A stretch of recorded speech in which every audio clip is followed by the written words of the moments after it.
மாறுவது மதமா மனிதர்களின் மனமா? என்ன பாட்டெல்லாம் பலமாக இருக்குன்னு பார்க்குறீங்களா?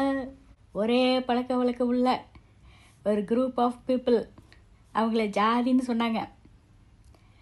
அதே மாதிரி பெரிய குரூப்பை மதம்னு சொன்னாங்க. ஒரு குரூப்லேருந்து இன்னொரு குரூப்புக்கு மாறுறத மத மாற்றம்னு சொன்னாங்க. ஆனால் ஜாதி மாற்றம்னு ஒன்று இருக்கா? ஜாதி மாற்றம்னு ஒன்று இருந்தால் தானே மத மாற்றம்னு ஒன்று இருக்கணும் இல்லையா? மதம் மக்களால் உருவாக்கப்பட்டது.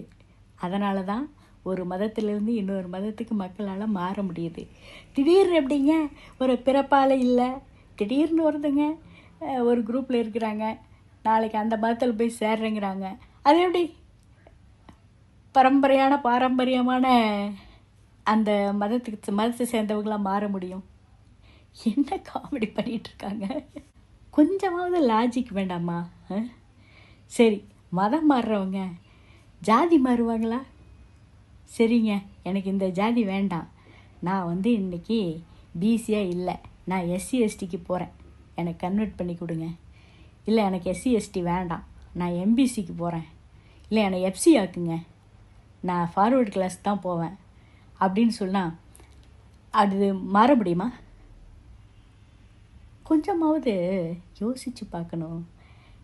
ஏதோ ஒரு வகையில் நம்மளை டைவர்ட் பண்ணி யோசிக்க விடாமல் எங்கேயோ கொண்டு போயிட்டுருக்கிறாங்க. இன்னொரு கேள்வி எனக்கு இருக்குது. அது என்னங்க அது?